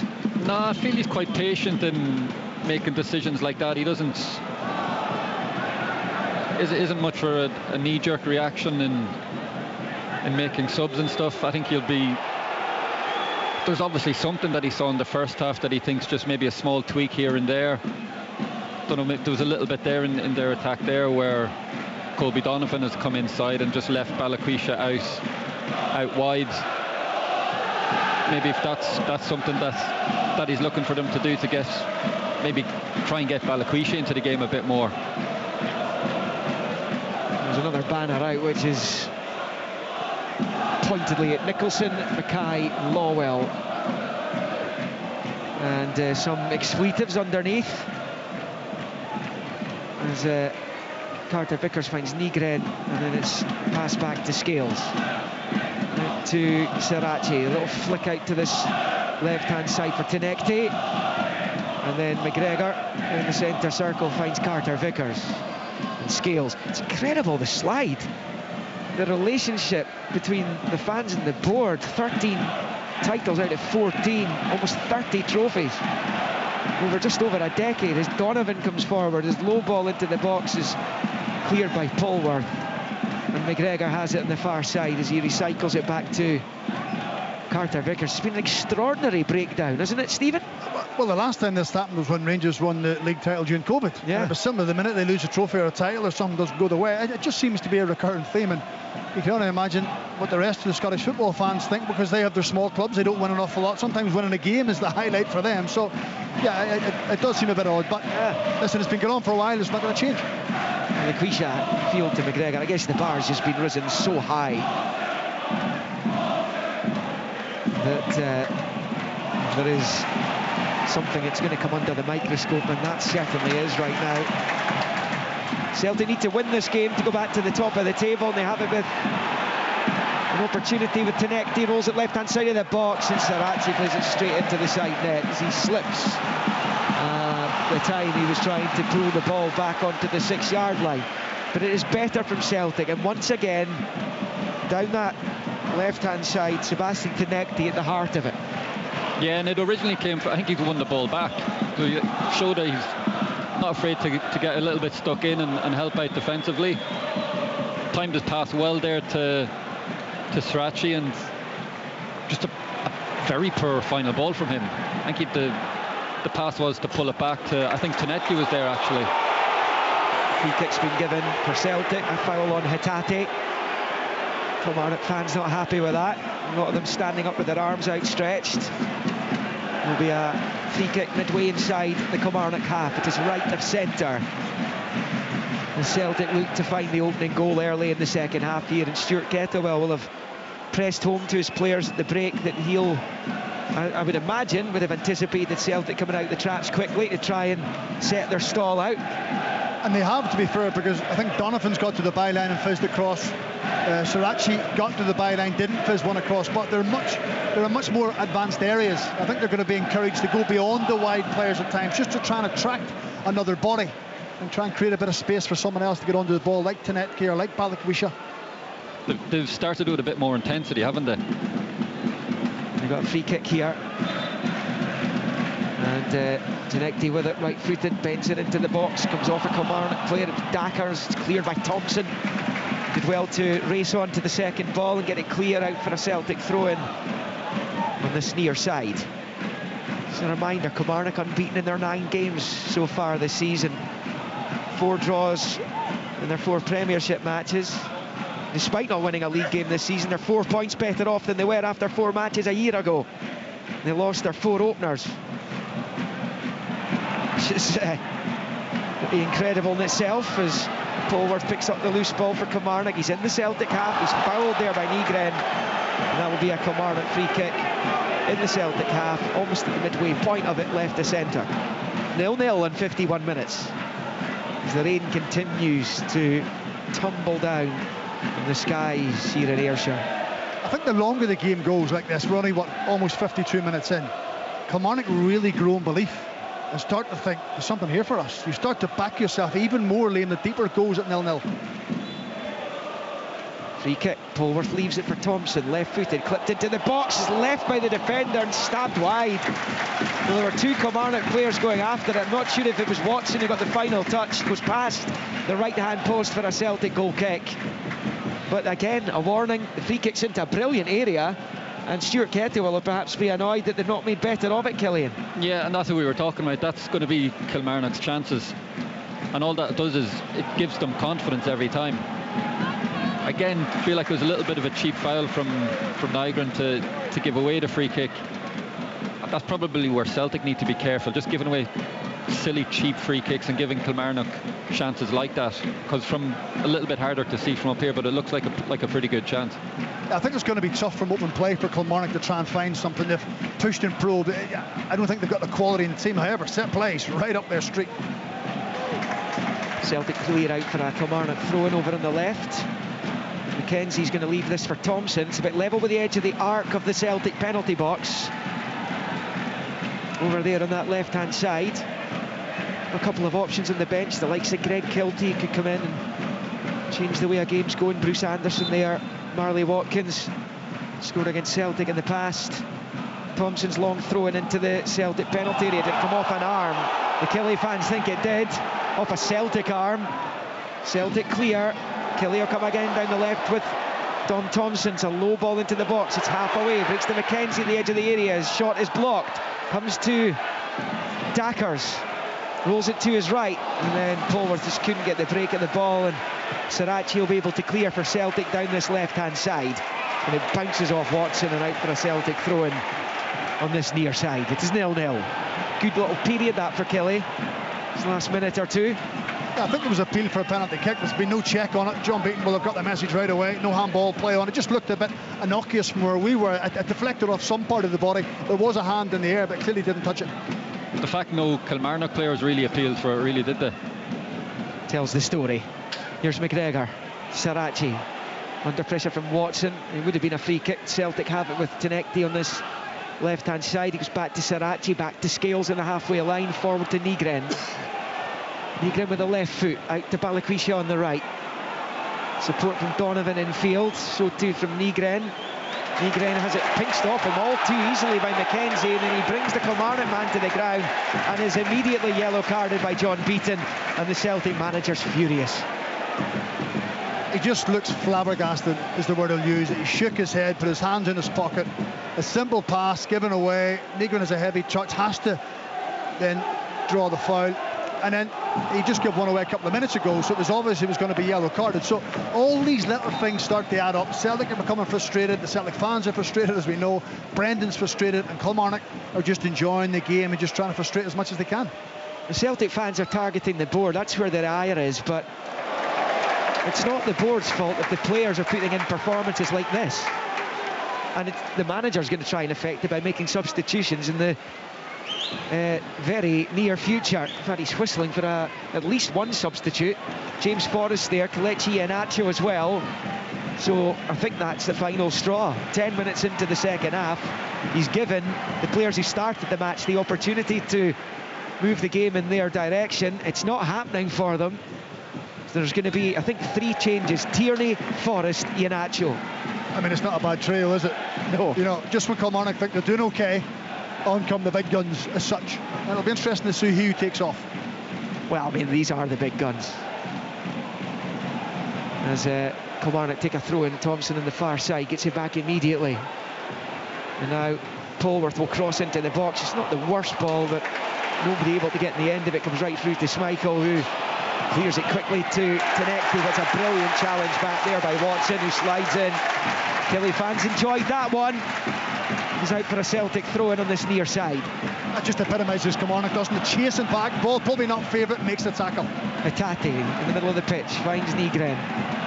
He then shifts it to Sirachi. Sirachi's cross is good, the header's in! Brilliant header too from Maida, who dives on the 6-yard line to send it past Stryek into the right-hand side of the net. It hasn't been vintage Celtic, not by a jot, but they have the lead now, given to them by last year's Player of the Year. Maida in front of the Celtic fans breaks the Ayrshire deadlock, and it is Kilmarnock 0, Celtic 1. When I saw Sirachi eyeing up the cross, I was thinking, who's he crossing it into? Maida's done brilliantly there. He spotted, caught the flight of the ball, was able to kind of time his little run, got across his defender. It's a great goal, it's a great header, great finish, great cross. And you go back to Kasper Schmeichel's previous kick out there was unbelievable. To Tenecti, look at the break quickly. I mean, originally Kilmarnock do brilliantly. Watson is brilliant. He tracks back, thinking danger over. But look, fair play to Maeda. He's been criticised so far in this game, and that's the moment he's coming off. He needed to step up. He's coming off having done that. So Iheanacho will come on for him for his debut. The other two coming off. Do you know what? Looks like, sorry, Steve, just Balikwisha's coming off, and was it Sirachi? I think he's changed the treble substitution to a double substitution. Okay. Which tells him Maeda was due to come off. Oh, yeah, so Iheanacho's sitting down not again. Coming on. Listen, he's just scored, he's came alive. Just give us another 5 minutes, would you? But that just sums up football. He's been quiet, we think he's been poor, he's underperformed. And the big moment arrives, Liam. He makes a run, he gets the header, and suddenly now could be the match winner. That's more like it. I think he's a massive confidence player. I think Brendan Rodgers will know that, obviously, that right, he's got his goal, he might have a wee bit more of a spring in his step, and I would assume that's what he's waiting to find out here.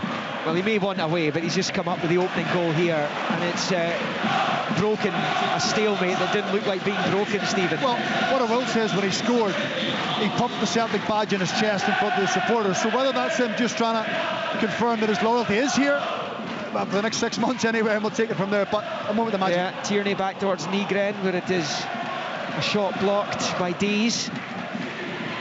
So Kilmarnock no longer can sit back, albeit they're still in the game at 1-0 down. But they'll want to just see through these next 5-10 minutes, because Celtic will go for the jugular here and try and find that second goal. As Nygren is held by Mackenzie. Would have been a free kick again, but Celtic still have it, and an advantage given to them by referee Beaton, and it's Tierney out to this near side to Nekti, little reverse, Hatate, little chip, goes on to the roof of the net, wrong side of the bar, and it stays Killie-nil, Celtic 1. But the guys have been highlighting him all afternoon. Tenekti looks a real bright spark for Celtic, and that's a really nice little reverse for Hatate. And you can tell he's enjoying himself as well. Twice already he's gone up to the crowd, he's getting them G'd up, he's confident, he's playing with confidence, wants the ball, is committing Kilmarnock players to come and press him, and then that's freeing up the runs on the outside of him. So so far he looks like a really good player. I tell you one thing, every time he gets the ball and he takes a touch, he'll soon learn Kieran Tierney is going round him. Kieran Tierney's on his bike. That's why he's able to do the reverse. He didn't stand and wait, so I think that will free him up even more. Kieran Tierney will attract players, and then Tenekti will get a little bit more space. It also frees up Kieran Tierney as well. He knows when the ball's going.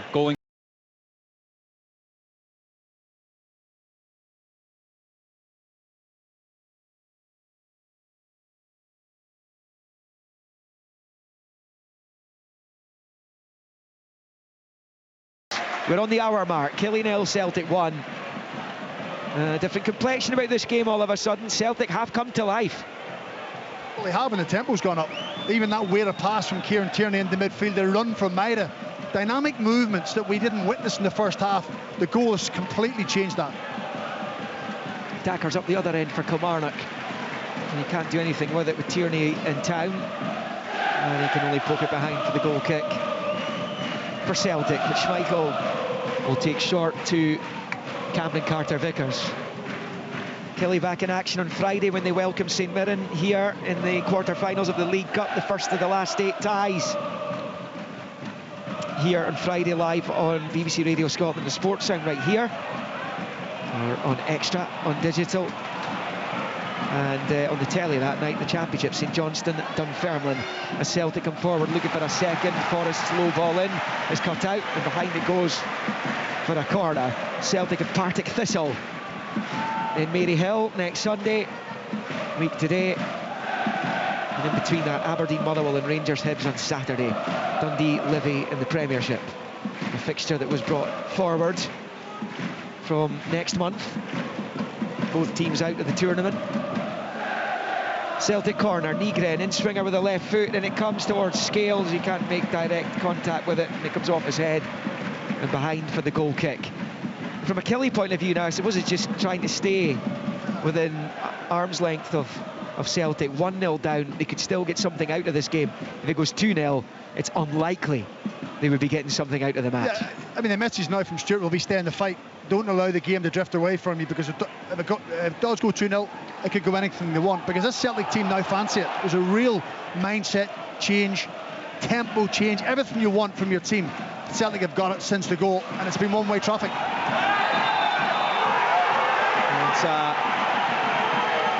Kilmarnock thought should have been their free kick on this near side. Polworth went down, but it's going to be a Celtic decision. You can hear the howls of derision from the home fans, and if we were beside Stuart Kettlewell, you'd be hearing him as well, along with Stevie Frail. Two of them having a pop at the fourth official, Stuart Luke, down below us. They've only conceded one goal so far this season, Celtic. That was against Falkirk in the League Cup, 4-1 win. But it is 4 clean sheets on the spin since that. Defensively, it's not been an issue for them. As Callum McGregor makes the challenge, he goes out to play for a throw into Kelly on this near side, midway inside their own half. Celtic leading 1-0 on 63 minutes. The throw will be taken here by Stanger. Pulls it into the Celtic half, comes off the head of Dackers, in field for McKenzie, throws it back into the centre circle. Thompson gets something onto it, Watson plays it forward, it comes off Carter Vickers' head, and the artificial surface bounce will favour the Celtic keeper, Kasper Schmeichel, who, when Falkirk scored, didn't concede that goal because Sidney Salo played that game. And Schmeichel hasn't conceded a goal, including the 2 matches for Denmark, 0-0 with Scotland and the 3-0 win in Piraeus on Monday evening. Carter Vickers has it, and he squares it to Scales. He takes it up towards the halfway line, out to Tenecti on the near side, skips in field, finds Hatate. Tierney wants it, came off a hand there, it was Watson's. Tierney's onto it anyways, Brown slides in and plays it out for a Celtic throw-in, level with the Kilmarnock penalty spot on this near side. Taken short, Tierney to Hatate. Tierney looks to get the cross in, it takes a touch on its way through towards Maida, loops into the air and then booted away by Dees. Dackers wins the header ahead of Carter Vickers, but it's only to Celtic's benefit with Donovan. His ball out to Forrest goes out for a throw-in on the far side to Kelly. Difficult as things stand to see Kilmarnock finding an equaliser, but you just never know. It's funny when you see even like little moments there, Maeda, he's lost balls where you're thinking he has no chance. He's now going for them, and he's now making challenges where maybe it's just a confidence thing, or the uncertainty was affecting him more than like a want not to be there. I think that looks to be like what the case of it has been. I also think the introduction of James Forrest and Kieran Tierney has just added another little layer to it. Good players, quality players. Scales has just dilly-dallied on it. Daniels is on it now on the right-hand side. Celtic funneling back, Kilmarnock funneling forward. Brown has it on the right. It's the low ball into the box. Defended well by Carter Vickers, who clears. Comes off the head of Tenecti. Tierney can't prevent it. Got out for a Kelly throw-in, a bit level with the Celtic penalty spot on the near side. There'll be changes for both teams imminently. Iheanacho will be on. I think Luke McCowan as well for Celtic. Kilmarnock are looking to make changes too. Greg Kilty's going to be coming on shortly for the home team to try and get something out of this. David Watson drying the ball down for a long throw in here in front of the main standoff to our right. Bowls it into the Celtic box. One in the air by Mayo. His header's cleared on the 6-yard line. Dees tries to get onto it. Watson tries to keep it alive. Maida has won it back ahead of Dees though, and now Tenecti driving down this near side. Good challenge by Brown though, finally getting the better of Tenecti, but his ball forward lets him down as he tried to get it in behind Tierney for Watson, and Celtic win it back off Tierney and then to Scales, to Carter Vickers, who turns it out to Donovan over on that right hand side. Yeah, good chance that for Celtic there to break. Probably the first mistake Tedeschi's kind of made. Probably could have played the pass just slightly earlier. Jack Thompson will be the other change for Kelly. Getting to that stage in the game, approaching the final quarter of it. Celtic know they need a win to go back above Hearts this afternoon. The Hearts victory at Ibrox yesterday, a much deserved win it was too. Tenecti picks up on the near side for Celtic. Now he's changing gears, taking on Stanger. Tenecti skips in field, fabulous plays into the box. Stabs it across his block, breaks back to Nygren, shoots, deflected wide. Celtic corner. I think going by Nygren's reaction, that was going in had it not taken the deflection behind for the corner kick. Yeah, great play again from Tinet. He's showed a bit of pace there, alert to the ball breaking, picks out a guy in the box. That's what you want from your wingers. Play back to the edge of the Kilmarnock box from that corner to Forrest inside the D, taking it for a run out to the left. Now it's with Tinecti. It's level with the Kilmarnock penalty spot. Going to take on Watson. Comes off Watson's defended it well. He prevents the corner too. It's clearing straight to Scales. Now it's Forrest driving into the box. Forrest met well there, though, by Mayo. Good challenge. Gets it cleared. And Tierney's onto it. Lewis Mayo. A couple of seasons ago, he was mentioned with a possible international call-up for Scotland as Celtic pick up with Nygren on the far side. And now to Donovan on the touchline. Back to McGregor. He goes back to Carter Vickers, and now it's with Scales. Celtic did win here last season, but Kilmarnock only lost 4 home games. They were strong at home the season before. Indeed, their home form has really been keeping them in the top 6 2 seasons ago, but kept them out of a relegation battle last term. Away from home's been a problem, and the artificial surface here being lifted at the end of this season as grass returns to Rugby Park. Here's Tinecti for Celtic, driving down the left of the Kilmarnock box. He's into it now. Good play to the byline across. It's blocked by Thompson. Was it by a hand though? The Celtic fans think so. Is Killy clear? Great play by Tinecti once more.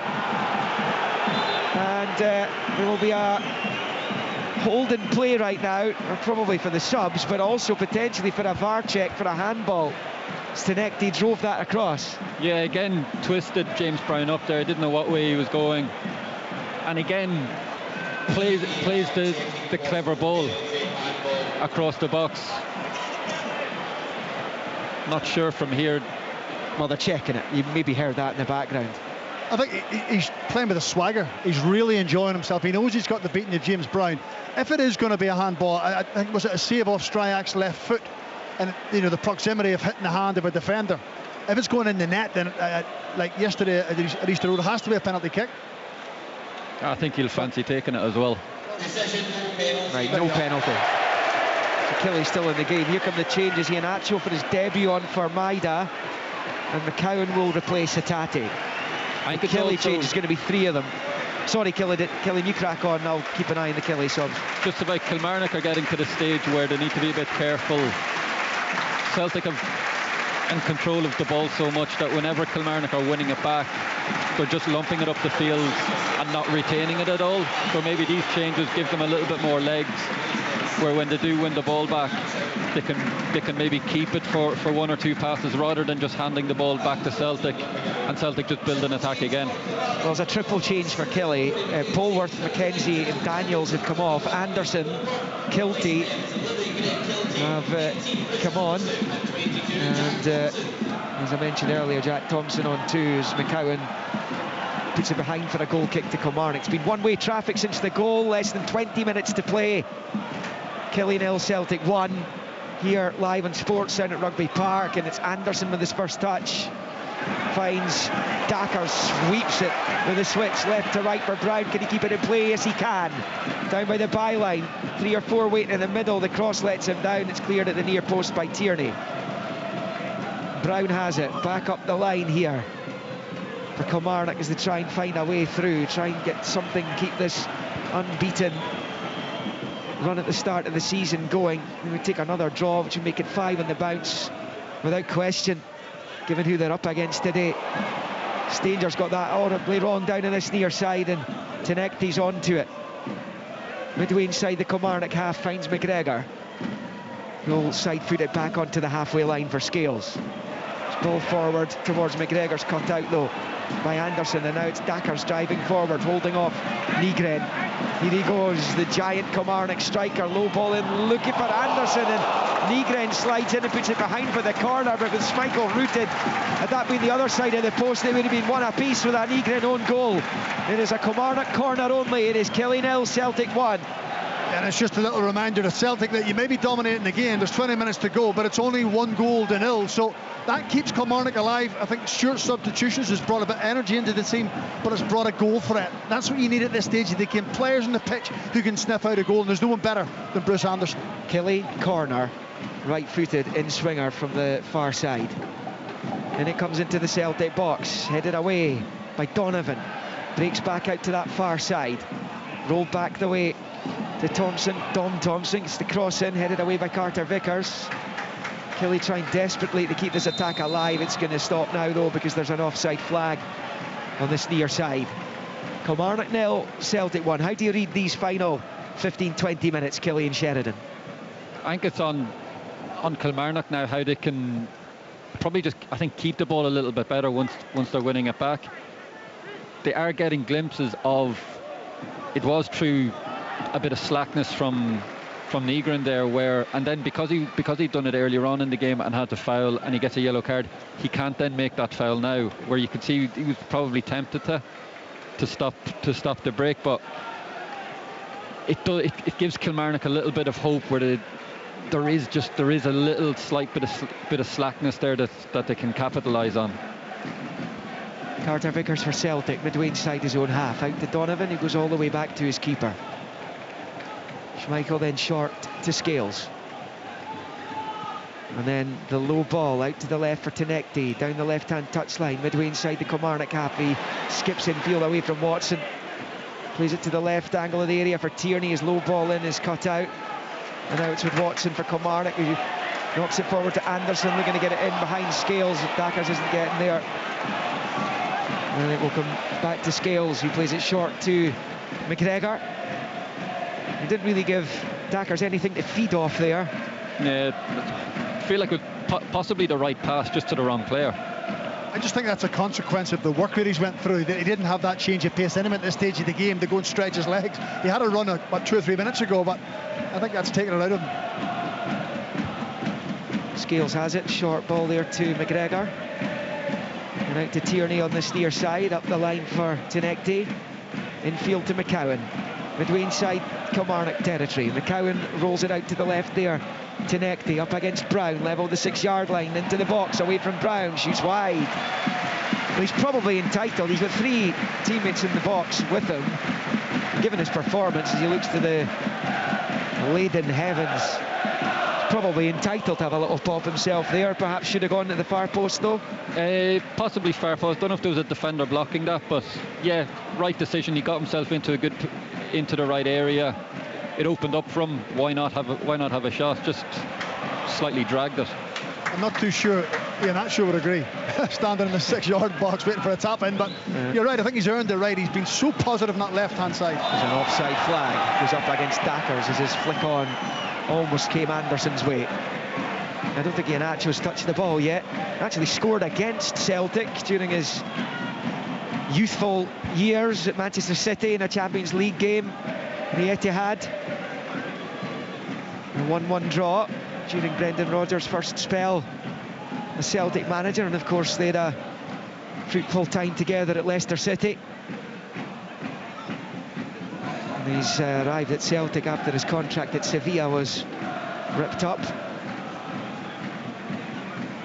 As Scales picks up and rolls it back to Schmeichel. It's a lot of unkind people, I suppose, were suggesting it was a panic signing at the end of the window, bringing Ian Atcho in, but if they can get him back to the levels he was at in his younger days and got big moves, like Rodgers had him at Leicester and won the FA Cup with him, then they could have a decent striker in their hands. Well, that's up to him to prove that point, Liam.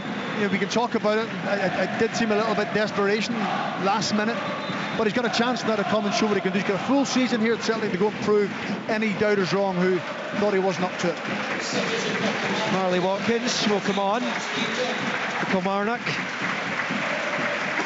Kettlewell throws the dice again in the hope of trying to shake a point out of this one.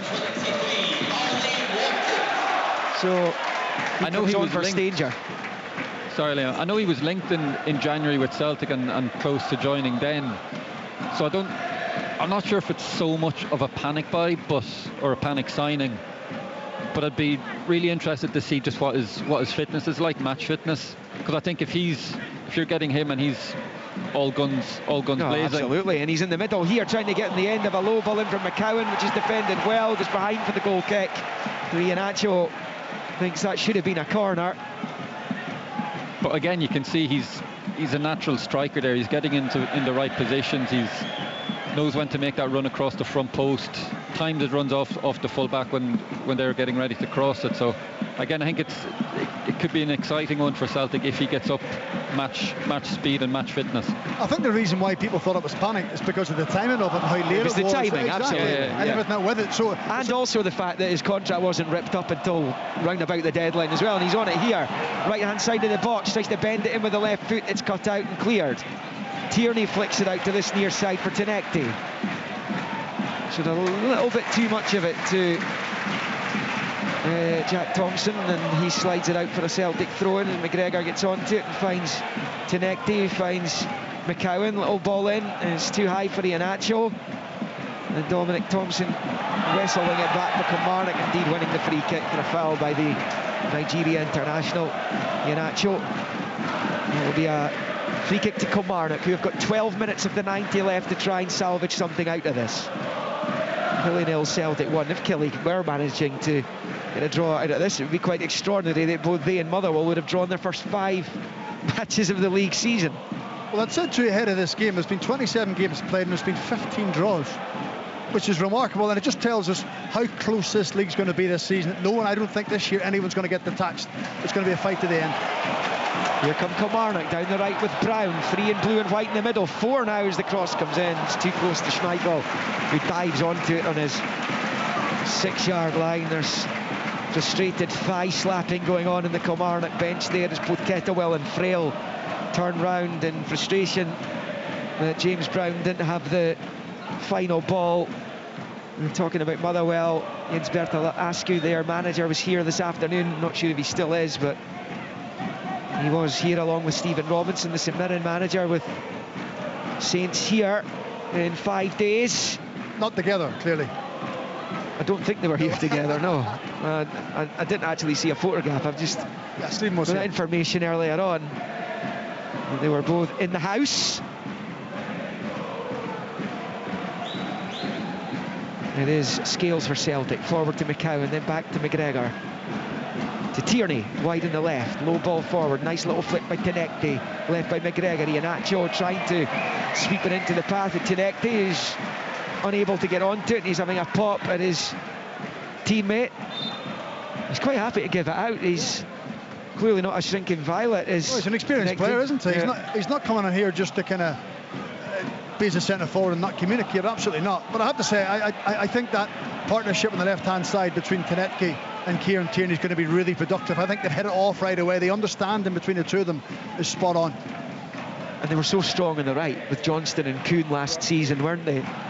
Obviously Greg Taylor did a brilliant job for Celtic down many years now on this other side. Often had Maida in front of him, and it's where Celtic love to be strong down the flanks, with some fabulous wide players in the club's history. Iheanacho plays it to McGregor, gets a nice little nutmeg there on Kilty as it's played out to this left-hand side for Tenecti. Celtic looking to kill the game here as we go into the final 10 minutes. It's rolled back the way to McCowan, who shoots and blocked by Thompson and behind for the corner. This is Killie 0, Celtic 1. And now their manager, who's cutting a really frustrated and annoyed figure throughout much of this match, is left applauding some of the moves of his team and his players. It's Tenecti again. This time he goes into the box and he actually pulls a lovely ball back to Luke McCowan. Strikes it first time. I think it's Dominic Thompson again that manages to put it past the post, but he's been an absolute standout, Tenecti. You just want him to get the ball all the time because he's always producing something.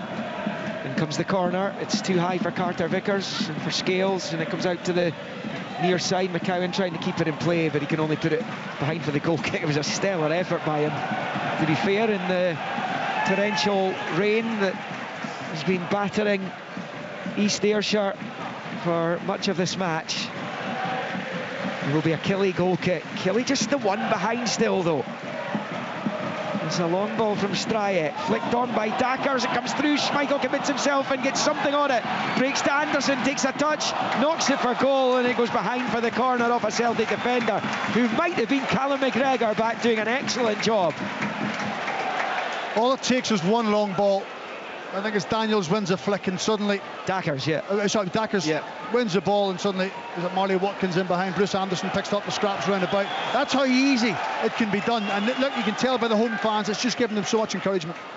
If you have a player like Dackers that size, and the rest of the team is set up to play off him. You're always going to get chances. In comes the corner, it's flicked across the 6-yard line and then lashed high over the bar by Anderson. It has taken a touch though of a Celtic defender, so Killie have another corner, and Kiltie is making his way out to this near side to take it. It did look like Schmeichel done really well to anticipate it, and he's got himself into a good position to stop. Given he's been quiet today, he's not had much to do, the Celtic keeper. Another change coming for Killie in a moment, but it is a corner. Kiltie outswinger with the right boot, headed in! It's an equaliser! And it's an absolute bullet header as well, from 6 yards out, which draws Kilmarnock level against Celtic. It's a fabulous ball in, it really was, and David Watson met it flush off the forehead to smack it past Schmeichel and level the game at Rugby Park with 7 of the 90 to play. Kilmarnock 1, Celtic 1. Well, if you don't kill the game off when you're in complete control, you've dominance, you've opportunities, you've chances. We said just after Celtic scored, Kilmarnock, stay in the fight. Do not allow the game to go to 2-0. Give yourself a chance going into the dying embers of the game, and more than likely it was going to come from a set play, and that's exactly what's happened. It's a terrific outswinging corner kick, but the determination of David Watson to get amongst everybody and just use the pace on the ball to power into the back of the net. It's a hammer blow for Celtic, but what a lift for Kilmarnock. Zach Williams is going to come on to replace James Brown, and what about that, Killie? And I know Greg Kiltie a few years away at St Mirren, and his 2 Kilmarnock Academy graduates who come up with the equaliser against the champions here. Kiltie's corner, Watson's header, and this match is all square again. Yeah, it's a great header by Watson. Timed it run perfectly. Great ball in. But it's what we were saying. Kilmarnock that's going to be their way of getting into a game, scoring goals, and it all stems back from just a route 1 kick up where they've won the initial corner. They then create a bit of havoc in the box, win another corner, and that's where they would have fancied themselves. Yeah, you suspected it would take a set play for Kilmarnock to score this afternoon, and it has done. They have done, and Celtic have to try again. Iheanacho with a flick looking for McCowan. Killie defend it well. But Stephen was right. The Celtic had chances there to kill off the game. They were on top. It only looked like the next goal was going to be Celtic, and then Kilmarnock get a little bit of momentum, get the ball up the field, and get the corner or set piece that they were waiting for. They couldn't go and win it, Liam, could they? I'll tell you what, they've got a chance. 5 minutes left of the clock, and suddenly the home fans are noisy. They have a little bit of momentum. They have that rush of blood. But in the back of your mind, you've got to think as well, we're playing Celtic. We can't overcommit. We can't leave ourselves exposed. At least a couple of wins in the last 22 against Celtic, but I think they came from behind in both those games to win. It's not often Celtic go in front and lose football matches. Count them in one hand in the last few years as the cross ball comes in for Celtic, who attack the Kilmarnock box, but Kiltie clears. Dackers goes after it. Carter Vickers wins the header first. McGregor short with the pass. Dackers gets something onto it, gets it back from Kiltie. Driving down the right, holding off Scales. Dackers, low ball across, behind for another corner. How this game has changed. The goal from Kilmarnock, we said at the time when Celtic scored, it completely changed the direction of the game. Now Kilmarnock has scored, it seems to have changed it again, but this time in the favour of Kilmarnock, who really now fancy with a set play they can get a winner. Oh, just a couple of minutes ago they scored from a Kiltie corner. This is a Kiltie corner. Main stand side, right-footed outswinger. Oh, and it almost dropped onto a Killie head again. And eventually breaks out to the other side of the pitch for Anderson. Now Dominic Thompson. Anderson's there, and the shot is skewed wide of the right-hand post. He was outside the box, the Killie striker, and it stays Killie 1, Celtic 1 on 86.5 minutes. Again, great ball in by Kiltie for the corner, and it looked as if just Kilmarnock players getting in the way of each other. Everyone just a little bit too eager to try and get on the end of it. Looks like Yang will be on for Celtic for the last few minutes. It's Kilmarnock who are threatening a winner right now.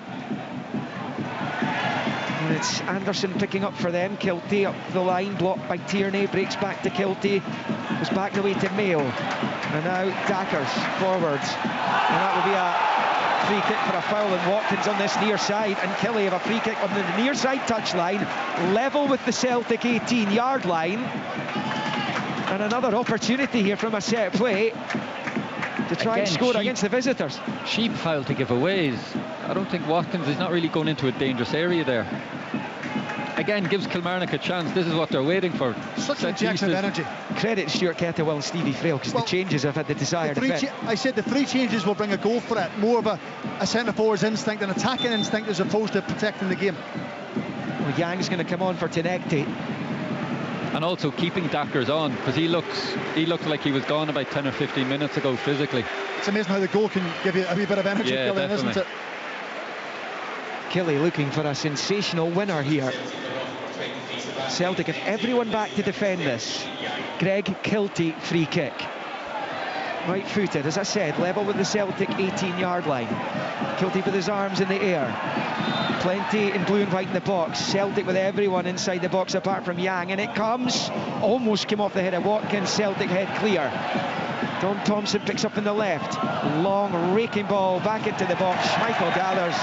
He was fouled as well. And the ref's going to give the free kick. Schmeichel's annoyed with John Beaton because he was trying to get the game going quickly again as Celtic try and search for this winning goal. A draw will not do for them. As things stand, Hearts will remain top of the Premiership after 5 matches for most teams.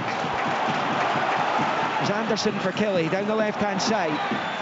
His ball to the edge of the penalty area for Kilty. Couldn't control. Nygren gets halfway. McGregor loses out. The shot from Watkins is wide. It's taken a deflection, and Kilmarnock have another corner. There's only one team looking like winning this right now, if there is to be a winner, as we tick into minute 90, and that is Kilmarnock. The substitutes have had a great impact. Bruce Anderson's been bright. Marty Watkins has been bright. Greg Kilty's been involved in the goal. He makes substitutions not to kind of solidify in the game. He makes substitutions so players can go and have an impact in the game. That's exactly what they've done. Corner from the Killy left this time as they attack the goal to the right. Dackers is in the 6-yard area as it's bent in, and a header comes off a Celtic defender, breaks back to Schmeichel. There's a few Kilmarnock players appealing for something. The Celtic come away. Yang stabs it forward, looking for James Forrest. He can't control it. Killy pick up on this near side. Jack Thompson's dink ball finds Watkins right-hand side of the Celtic.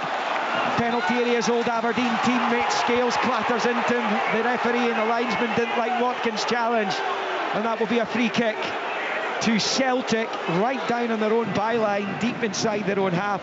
We're into the first of 3 minutes of stoppage time. Kilmarnock 1, Celtic 1, and is it, like Motherwell, to be 5 draws on the bounce for Kilmarnock at the start of this Premiership season, and 10 games unbeaten for Stuart Kettlewell as Killy boss, save for that penalty shootout bonus point loss in the League Cup groups. Very positive start as Derek McInnes' replacement here. Tierney for Celtic, rolls it out to Yang on this near side. Pokes it in field to McCowan. McCowan bends the ball in, it's headed towards goal but wide. The Celtic try to find the winner, was Nygren attacking it, and he's taken a blow to the head in the process. It will be a goal kick to Kilmarnock though. We played just about 1 of the 3 minutes, and absolutely, despite the fact they've had opportunities to win this match up the other end, Stuart Kettlewell will be delighted with another point, even if it is another draw, given who they're playing today, given they've come from behind to do it. Yeah, and the fact that they were outplayed for large spells in that second half, it looked as if the game was away from them.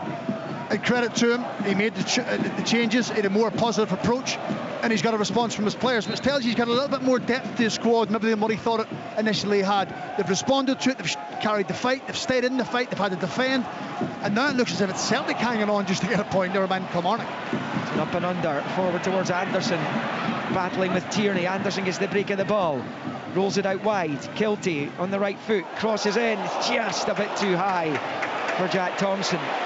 Celtic trying to clear their lines, and Killy claiming it's their ball. It's gone the other way. So throw-ins taken quickly. Here's Nygren, who is brought down. Celtic have an advantage, they're still in possession. McCowan to Forrest. Forrest comes forward, the challenge comes in. Yang gets onto the loose ball.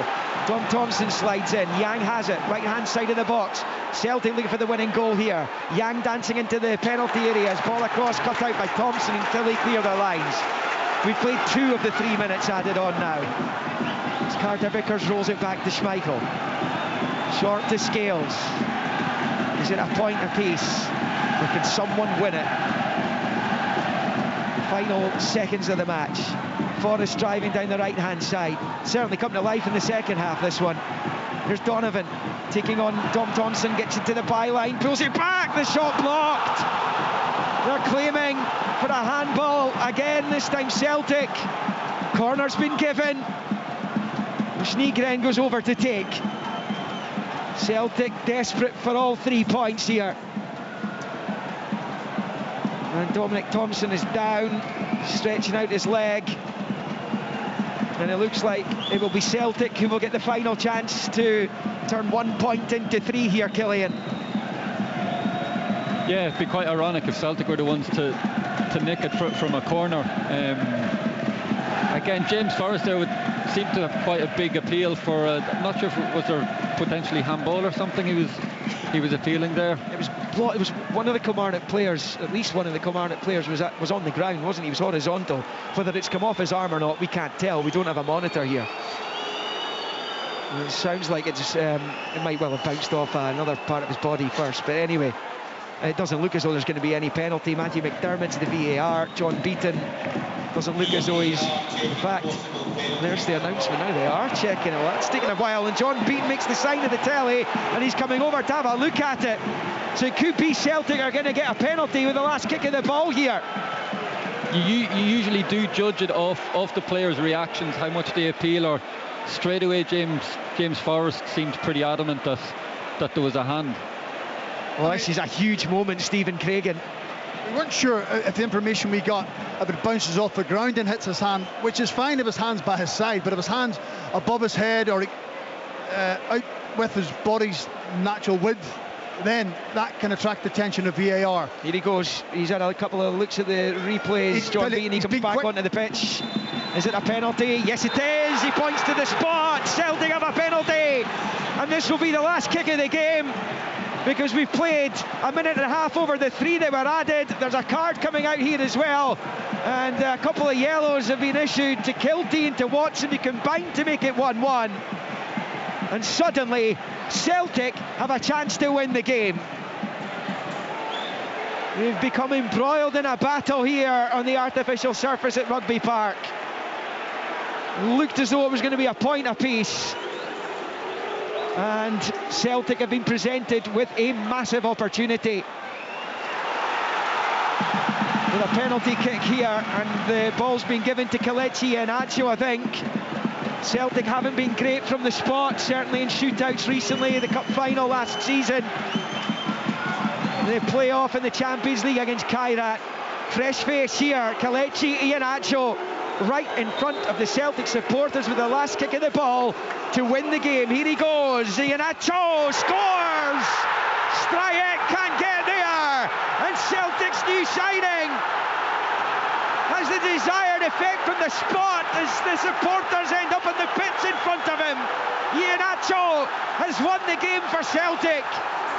Right at the last knockings here, the Nigerian turns 1 point into 3, and perhaps takes some of the gloom away from the East End of Glasgow and from Brendan Rodgers and the club's board. Iheanacho on his knees, hands in the air, fingers pointing into the grey skies above in Ayrshire. Even this early in the season, that could be a huge moment, and it's Kilmarnock 1, Celtic 2. Great penalty, that's what you want from your striker. Pressure penalty, last kick of the game, and he stood up, looked very, very calm. In fact, he's gone high with it as well. Great penalty. Yet to see the actual incident of the handball, but Iheanacho, what a way. Kilmarnock had time to take centre, but that's the full-time whistle. Bruce Anderson claiming there should have been more seconds added on top of it, but Iheanacho is the hero. You'll see the incident yourselves on Sportscene this evening, but he's taken that penalty with some aplomb there. After Maida's header had given Celtic a second half lead, David Watson with a header of his own up the other end. With just 7 minutes to play, looked like salvaging a point for Killie, who lose for the first time this season. Kelechi Iheanacho given the opportunity from the spot. The Celtic supporters were delighted he was given that chance, and he sent it high into the net to ensure that Celtic win the game and return to the top of the Premiership. And it might be something as simple as that sparks these Celtic players. It might spark them into the kind of performances that we saw from them last season. And Schmeichel leads the celebrations. Late heartbreak for Killie. Celtic will feel their second half performance, and dominance on the ball was deserving of all 3 points. It finished at Rugby Park. Kilmarnock 1, Celtic 2.